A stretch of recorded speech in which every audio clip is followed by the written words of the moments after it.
Hello everybody, welcome to week 7. This week we're going to look at extrema. So we're going to apply what we've learned about maxima or what we've learned about derivatives. So let's just go ahead and jump right in with a review from Calc 1. Okay, so let's talk about what we did in Calc 1 to find and classify extrema of a function. Okay, remember what we did is we found the derivative of the function, which in this case is 3x squared plus 8x minus 3, and then we set that equal to 0, and we found out where it didn't exist. In this case, we just have a polynomial, so there's no place where the function doesn't exist, but we can set it equal to 0. 3x squared plus 8x minus 3 equals 0, and we can either solve this by factoring, or because it's a quadratic, we can use the quadratic formula. So x equals minus 8 plus or minus the square root of 64 minus 4 times 3 times minus 3. That second minus makes that minus a plus, all over 2 times 3. And so that'll give me negative 8 plus or minus the square root of 64 plus 36 all over 6. And that'll give us negative 8 plus or minus 10 over 6, which gives us 1/3. Negative 8 plus 10 is a 2, and 2 over 6 is a third. Or it gives us a negative 3. Okay, so those are my candidates for extrema. But we still need to figure out if they are maxima, minima, or we can actually get a bogus extremum. So one way to do that is with a first derivative line test,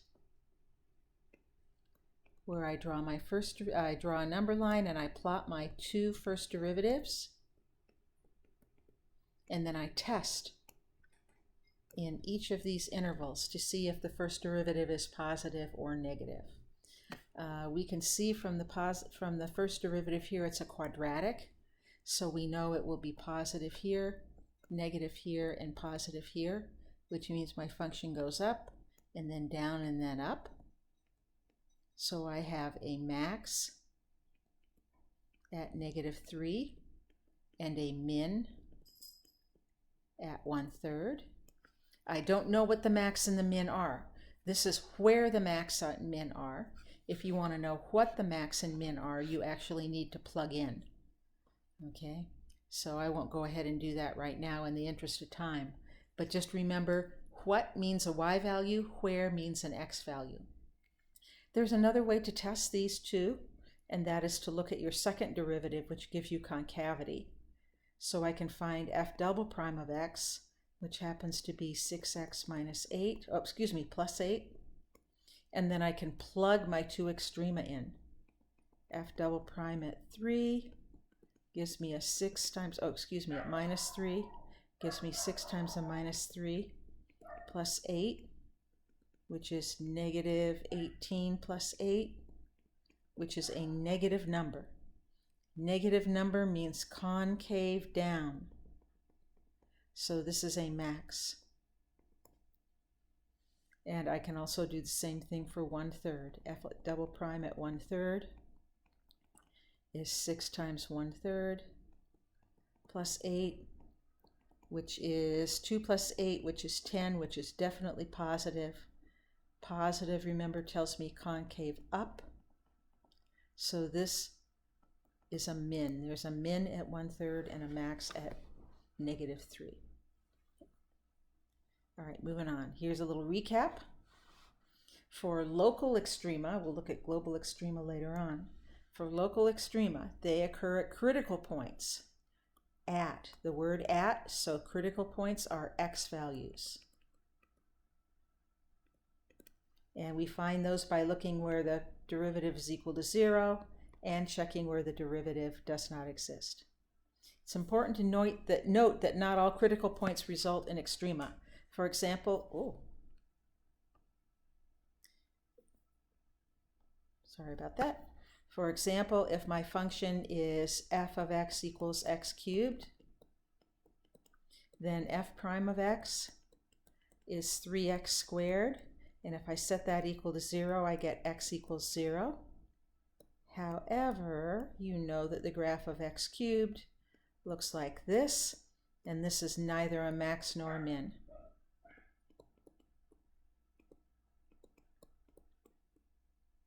Instead, it's a place where the graph just flattens out just for an instant before it continues to increase.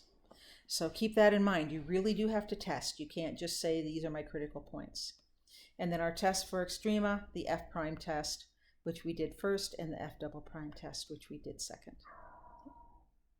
Now, when we have more than one variable, we need both our first derivatives to be equal to 0. Both of our first derivatives equal to 0. And we usually write this as saying the gradient of the function is equal to 0. Because remember, the gradient of the function is a vector where we make f sub x the first component and f sub y the second component. And the 0 vector is the vector whose components are all 0. So that's how we're going to do this in the multivariable setting. Let's look at an example. So here's something from the homework. We have a function. We want to see what the critical points are. And actually, this is critical point. So there's only one point. And let's see if we can find it. We will talk about classifying it in a little bit. But first, let's just see if we can find it. So I need to find my partial derivative with respect to x and my partial derivative with respect to y. You should be pros at that now after last Thursday. So let's see, my partial with respect to x is 2x minus 2y, and my partial with respect to y is minus 2x plus 6y minus 12, and I need to set both of those equal to 0. Well, wonderful. I have two equations with two variables, and in this case they both happen to be linear equations, so I can just solve the system.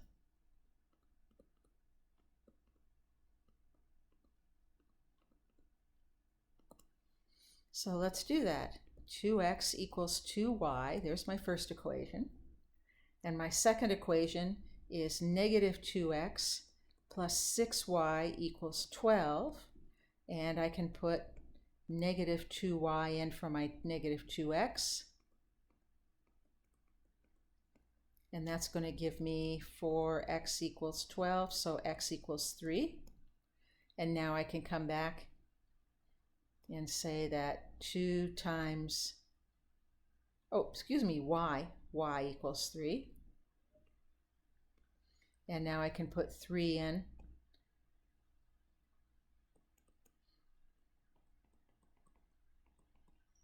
For this, and this gives me x equals 3 as well.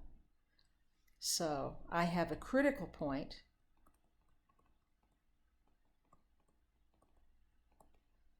at the point 3, 3. I don't know if it's a max or a min, or it could also be a bogus point like we had a little bit ago. It could be a point that doesn't really give me anything. But that's my critical point. If I have a local max or a local min, it's going to be there. There won't be anywhere else. That's the only possibility from this function. So, how do we find it? We look at a thing called the discriminant. This is the discriminant. Notice it's the second derivative with respect to x times the second derivative with respect to y minus the mixed partial squared. And here's what the discriminant tells you. If it's positive, that tells you that you do have a max or a min.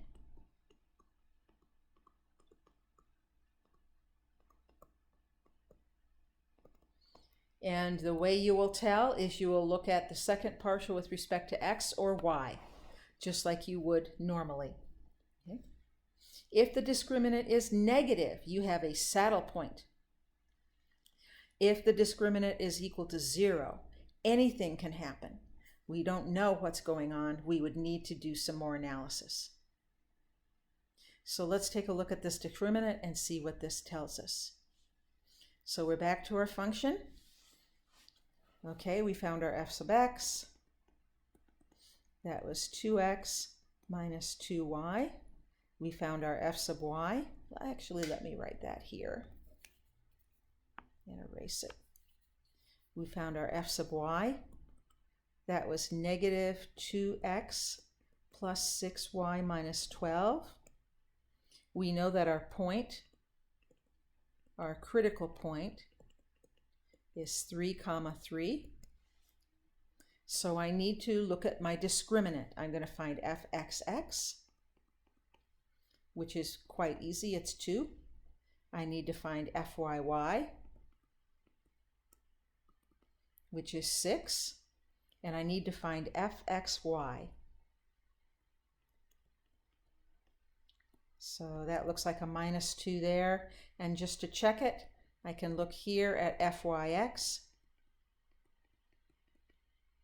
And that's a minus 2 as well. They match. So I know I'm on the right track. And now I'll take my discriminant. fxx times fyy minus fxy squared. So fxx was a 2, fyy was a minus 2, minus, and actually I don't even need to, oh, excuse me, fyy was a 6.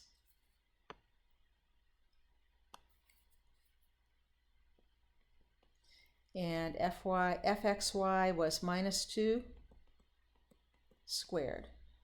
So I have 12 minus 4, which is 8, which is positive. So I know I have a max or a min, but I don't know which. And to find out which, I look at my second straight partials. My second straight partials are both positive. If you have a max or a min, the second straight partials will always have the same sign. Always, always, always. You will never have one of them positive and the other one negative. They will either both be positive or both be negative. So, second straight partials are both positive.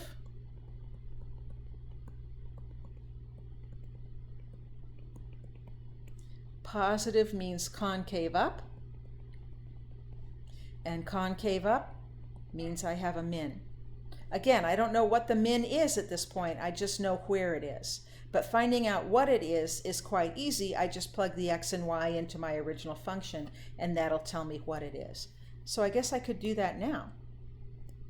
If I plug my critical point of 3, 3 in here, what am I going to get? I'm going to get 3 squared minus 2 times 3 times 3 plus 3 times 3 squared minus 12 times 3. That's a 9 minus 6 times 3 is 18 plus a 27 minus 36. And so let's see. My positives are 27 plus 9, which is a 36 minus 18 minus 36. Those will cancel, so there's a minus 18. So for a full analysis, I can say I have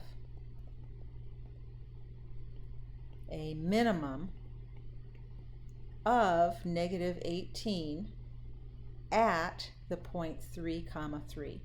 So minus 18 is what the minimum is. 3, 3 is where the minimum's at. Okay? All right. We can also take a look at these from pictures. So remember level curves. Level curves, we have maxes and mins when we have what are called closed curves.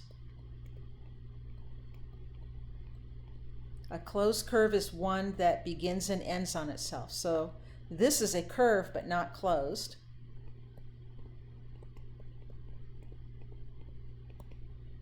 And this is a closed curve.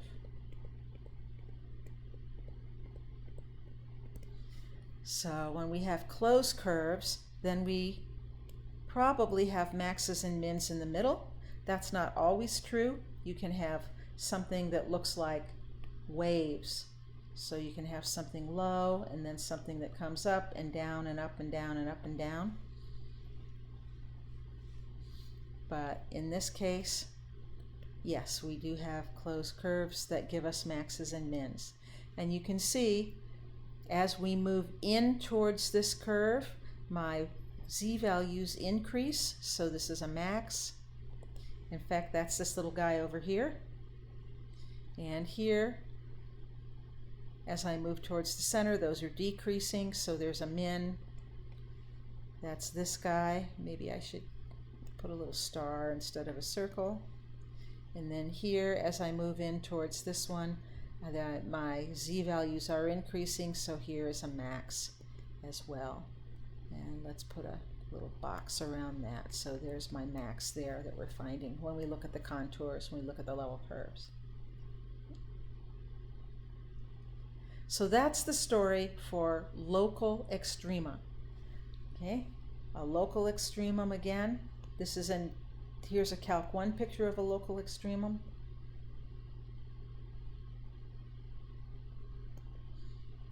Each of these points is a local extremum.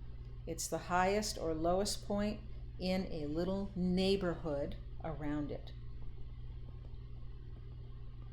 Each of these has a little tiny neighborhood where it's the highest or lowest point in that neighborhood. And they really are called neighborhoods. That's the technical topological name for those, the little regions around those x values there. Okay. So let's move on. Oh, I take it back. We've got a little bit more. Okay. Sometimes you cannot tell if a critical point is a max or a min.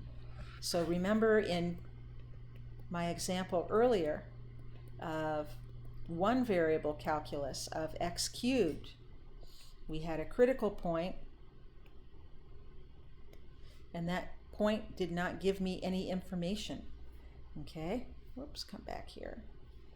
If I look at f double prime of x, remember we got 3x squared, or f prime of x, and if I look at f double prime of x, I get 6x. Bummer. However, just because I get 0 for my second derivative does not mean that I don't have a max or a min, because think about the function f of x equals x to the fourth. X to the fourth looks kind of like a flattened out parabola. It's just a little bit flatter at the bottom here. And when I look at my derivatives here, f prime of x is 4x cubed. And when I set that equal to 0, I get x equals 0. And f double prime of x is 12x squared. And when I plug that in, I get a 0. So getting a 0 for your second derivative does not mean that it's not a max or a min. It means it could be a max, it could be a min, or it could be nothing. And so in that situation, you've got to do a little bit more of analysis. So let's think about these functions. One thing to do here could be to look at traces. So for f of xy, if I set my x equal to 0, I get 0 plus y to the fourth. So from a side view, this function looks like that. And if I look at traces the other direction, x 0, I get x to the fourth plus 0. And that side view also looks like x to the fourth. So this looks like this should be a min for this function. If I look at my g, the function g of xy, well, that's just the opposite of my f of xy.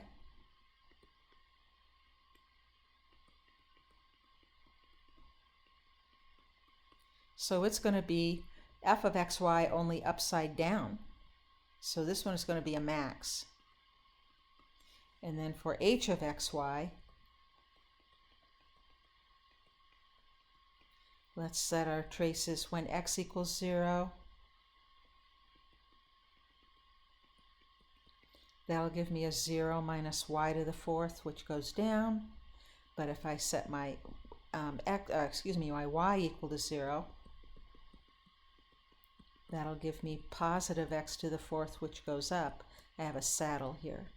Now, this is not the only way to analyze these, and this is not foolproof, okay? But it does give us some ideas of what the function looks like, at least an idea, okay? All right, now let's start looking at global extrema. So local extrema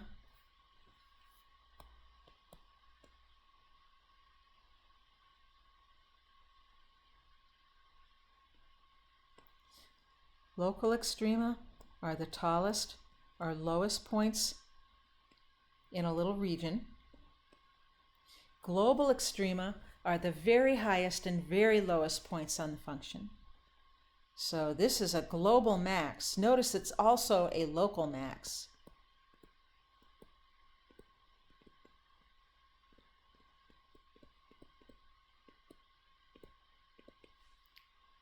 And this is a global min. And notice it's not a local min. If I looked at the rest of this function, if I could carry it along, it goes kind of down like that. Okay, but it does happen to be on the end point of the domain. So when you're looking for global extrema, you need to get local extrema, which are the critical values that we had from before, but you also have to look at the endpoints of your domain. You'll have some sort of constraint, and you'll look at those endpoints. And testing is quite easy. Okay, you do what I call the 6th grade math test, and I'll show you that in a minute.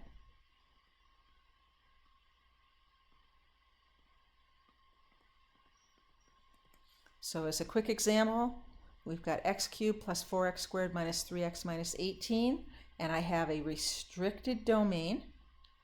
So the first thing I will do is I will find my local extrema by setting f prime of x equal to 0, 3x squared plus 8x minus 3, and we've already been through this, so we know that x equals minus 3, or x equals a third. We also have a restriction on our domain, so there's my first step. My second step is to look at my domain and look at the endpoints. X equals minus 1 and x equals plus 1. And I'm going to throw out minus 3 because it's not in the domain.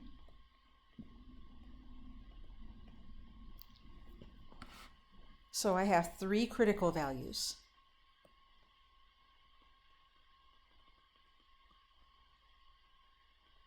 I have my minus 1, my 1/3, and my plus 1. And again, I threw out the minus 3 because it was not inside the domain. I only care about x values that are inside my domain. Now, here's the 6th grade math test. All right, imagine you were in 6th grade and you haven't learned any algebra. You certainly don't know any calculus. You don't really know much math at all in 6th grade. And I asked you which of these points had the highest y value on them. Really, the only thing you've got at your disposal is to take those points and plug them into the function and see which one works. And that's what we're going to do. So that's why it's the 6th grade math test.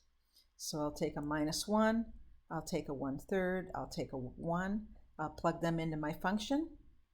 Negative 1 cubed plus 4 times negative 1 squared minus 3 times negative 1 minus 18. And that's going to be a minus 1 plus 4, which is a 3. 3 plus 4 is 7. And 7 minus 18 is, oh my gosh, 18 minus 7 is 11, minus 11. Then here I'll have a 1/27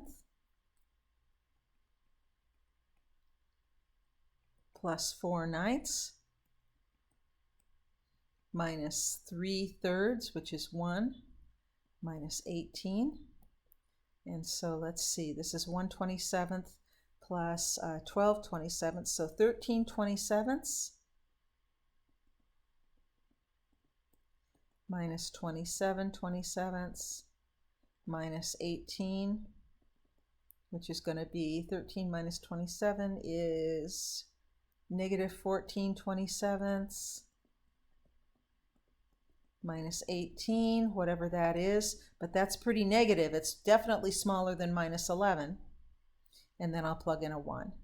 1 cubed plus 4 times 1 squared minus 3 times 1 minus 18. So 5 minus 3 is 2. 2 minus 18 is negative 16. So it looks like here is my maximum.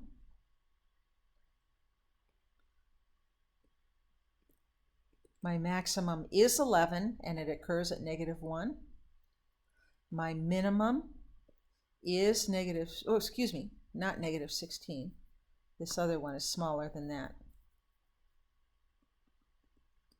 My minimum is whatever that number works out to be, and it occurs at 1/3.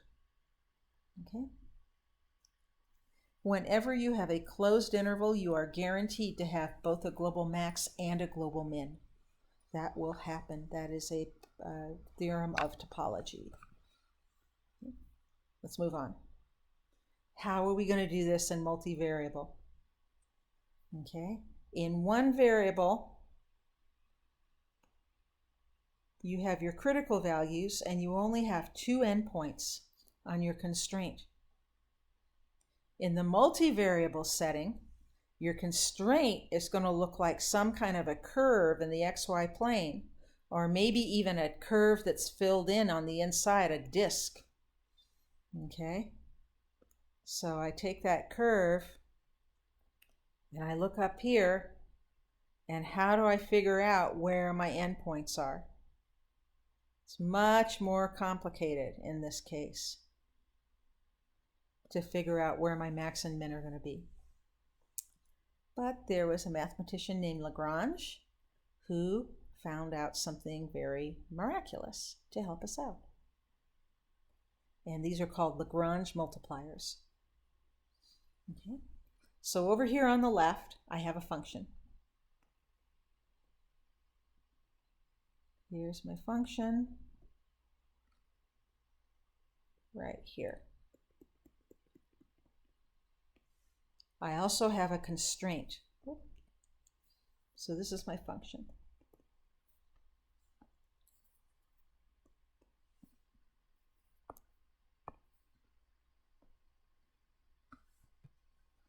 Hold on a second here. Let's try this and see if this helps. Okay, that's fixed.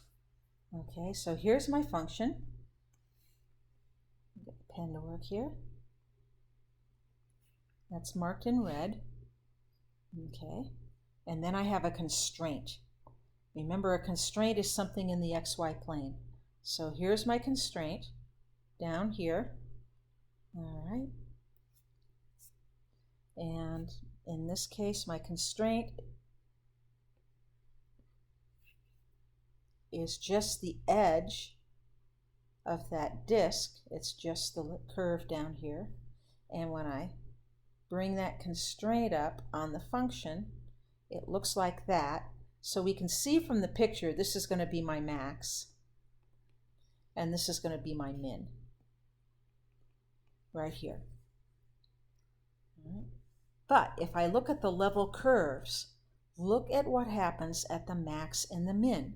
Here's my max right here. Let me color these a different color. Here's my max. There's your max. Here's my min.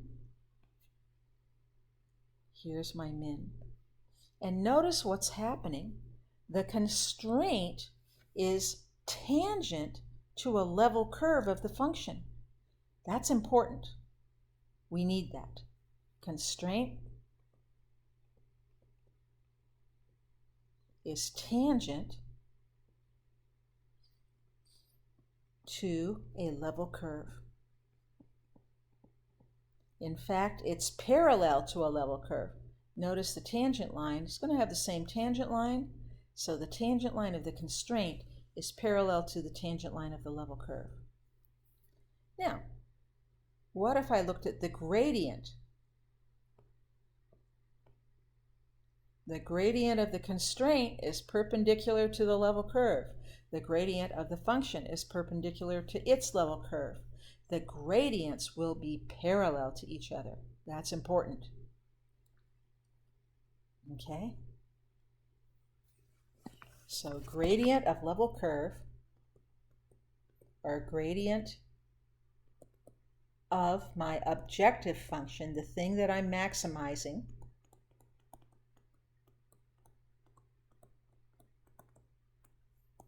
is parallel to the gradient of the constraint.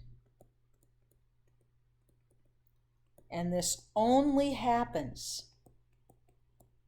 at a max or a min, at a global extremum.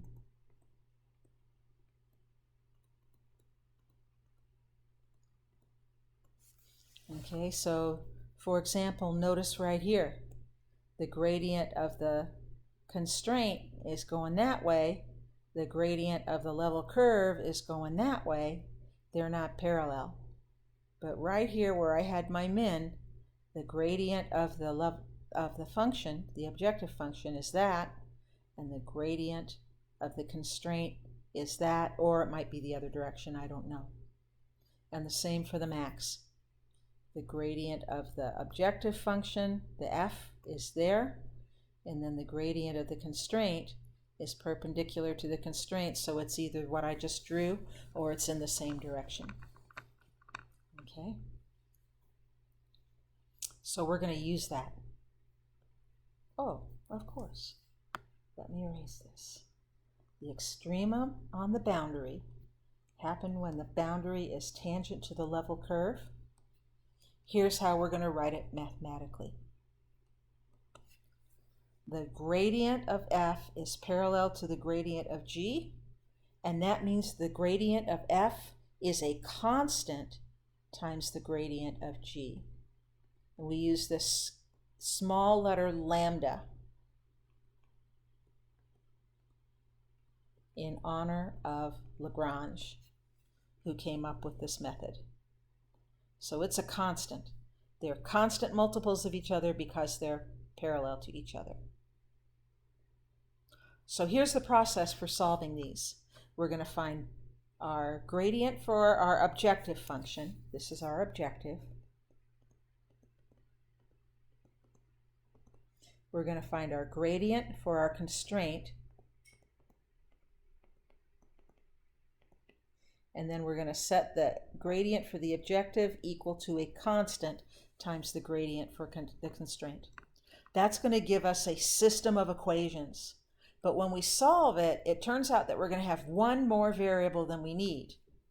So we're also going to take our constraint and put it in. Okay? Then, once we solve that system, that gives us our candidates, and so then we're going to do the 6th grade math test on those candidates. Let's look at an example. Here's a function, 2x squared plus y squared plus 2. Okay, this is my objective function. That's the thing I want to find the max or min of.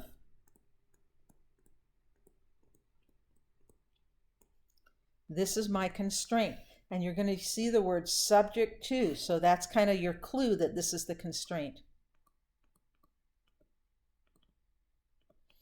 Okay. So what do I need to do? I need to find the gradient of f, first of all, which in this case is not hard to do. It's 4x plus 2y. I need to find the gradient. Oops, excuse me. That's not right. It's a vector. The x value on this is 4x. The y value of my gradient is 2y. So there's my gradient for f. I'm going to find my gradient for g, and it's also a vector. It's going to be 2x for my my g sub x, and it's going to be 8y for my g sub y. And I'm going to set del f is lambda times del g. So that means that 4x is lambda times 2x, and that 2y equals lambda times 8y. So far, so good. Notice, however, this is a system of two equations with three unknowns. So I need a third equation, and that's my g. So x squared plus 4y squared equals 4. This is the system I need to solve. Okay. So there are a couple of ways that can help us with this. I think I've got this on the next slide, and then I'll come back here. Whoops. Yes. One tip to solve this system is to factor some equations and set your factors equal to 0. Another one is to solve each equation for lambda and set them equal. These are nonlinear systems, so solving them are a little touch and go. So let's come back and take a look. Okay, I'm going to first take my equations and put 0 on one side. So my equation 1, 2, and 3, equation 1 is telling me that 4x minus lambda times 2x equals 0. And if I factor that, that gives me x equals 0 or lambda equals 2. And if I put x equals 0 into the second equation, well, there aren't any x's, but if I put lambda equals 2 into the second equation,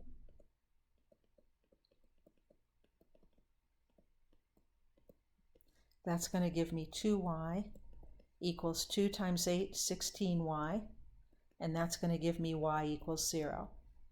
So x equals 0, y equals 0. Those are possibilities.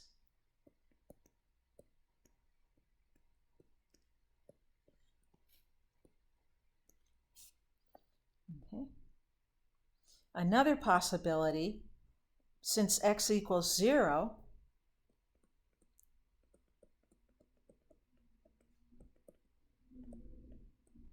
is to put x equals 0 into 3, my third equation.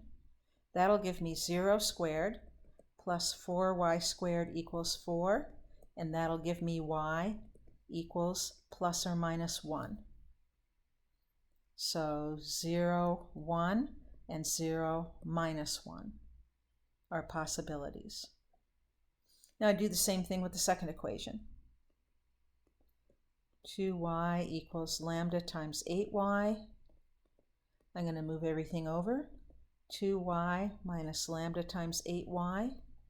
And if I factor out a 2y, that'll give me 1 minus 4 lambda equals 0.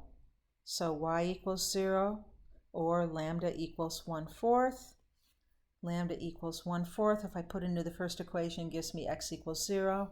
But if I put y equals 0 into my third equation, what's that going to give me? X squared plus 0 equals 4, and so x equals plus or minus 2. So y equals 0, x equals 2, y equals 0, x equals minus 2. This point is not useful for me because it's not on the curve. Notice it's not on the curve. So that was like the -3 that we had on the one variable problem, where the -3 was not inside that interval that we were given. Same thing here. That point is not on the curve, and we're only looking at points on the curve, so I don't need it. So now I'm going to take all of those points and just plug into my function. So my function was 2x squared plus y squared plus 2. If I put 0, 1 into that, I'm going to have 0 plus 1 plus 2, which is 3. If I put 0 minus 1 into that, I'll have 0 plus negative 1 squared is still 1, plus 2, I'll have 3.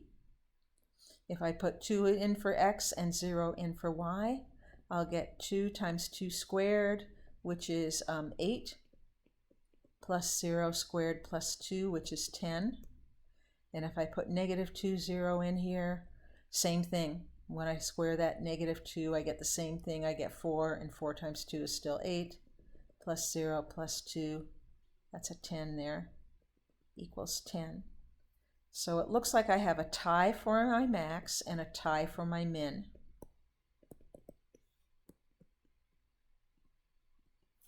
So I have a max of 10 at 2 different points, 2, 0, and negative 2, 0. And I have a min of 3 at 0, 1, and 0, minus 1. So there's that.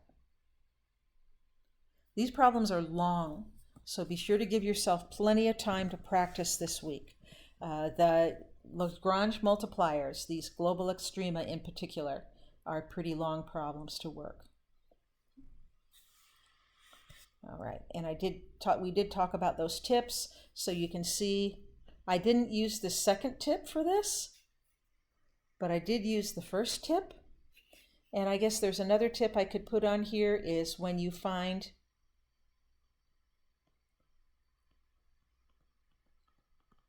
an x or a y value, plug that into constraint to find the other value.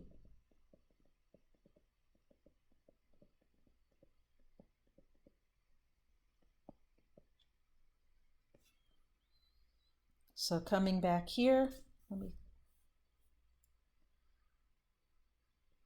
maybe if we can move back, there we go. Coming back here, notice once I found x equals 0, I plugged that into my constraint, my x squared plus 4y squared, and that gave me 2 possible points that I could use. That's it for the lecture. This is, like I said, a pretty meaty section, but we will look at another example in class this week, as well as any questions you've got, and we'll look a little bit at the dumpster problem, the constrained equation problem, because that is a Lagrange multiplier problem. So I'll be looking forward to seeing you again this week. Take care and study up hard. I'll see you in a little while. So I want to keep my ink and I want to pause.